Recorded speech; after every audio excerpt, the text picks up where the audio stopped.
Hey guys, it's Anil here, co-founder and cap specialist for No Trade Clause. So we finally saw the last big name free agent, Lauri Markkanen, agree to a new long-term deal, and I'm here to break it all down for you.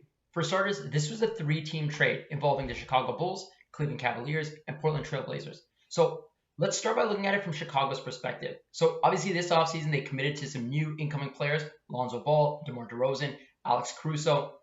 So although they could have continued operating over the cap to retain Lauri Markkanen using full bird rights, it was becoming clear as the offseason went on that it was probably unlikely that a long-term deal was going to be reached between the two parties.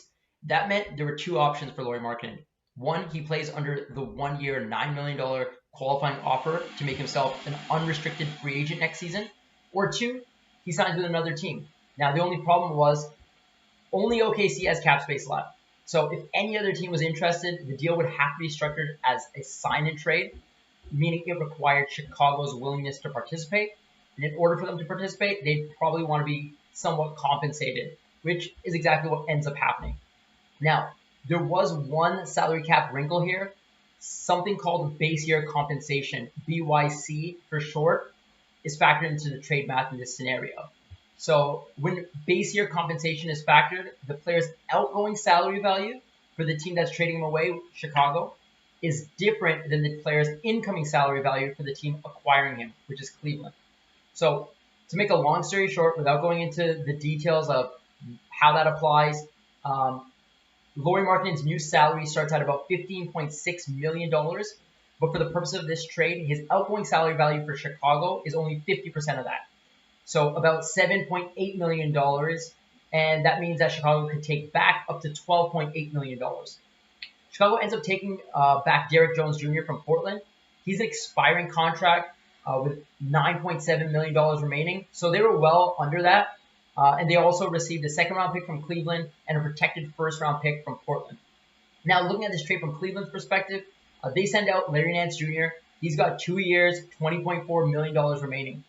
Larry Nance's contract for trade purposes is worth $10.7 million because that's what he's making this upcoming season. And since Cleveland's a non-tax team, that means they can take back a maximum of $15.7 million. Lauri Markkanen's new contract, it starts at $15.6 million, which fits right into that space. This is what Lauri's new salary is projected to look like. Year one, $15.6 million. Year two, $16.4 million. Year three, $17.1 million. And year four, $18 million. And it's been reported already that in year four, only $6 of the $18 million is fully guaranteed. Now, I'm sure we'll find out more details about how and when that year becomes fully guaranteed. So we'll stay tuned for that. And again, because this was a sign and trade, the contract had to be for either 3 or 4 years and could only contain a maximum of 5% raises as opposed to 8% raises. And lastly, let's look at this trade from Portland's perspective. They got to upgrade from Derrick Jones Jr., who was actually out of the rotation by the end of last season, and they upgraded to Larry Nance Jr., and it cost them about $1 million in additional salary and a protected first-round pick. The move did push Portland slightly over the luxury tax line, however, so it'll be interesting to see how they operate moving forward. The league takes a snapshot of a team's payroll on the date of their final regular season game to determine if they're a tax team or not a tax team. So I'd imagine Portland will probably plan to finish below the tax line by that date, but time will tell, and we'll keep an eye during the season for what moves remain for them. That's all for this trade. Thanks for sticking around. And as always, for updated cap sheets, you can visit notradeclause.com, your one-stop shop for all salary cap related information. Thanks.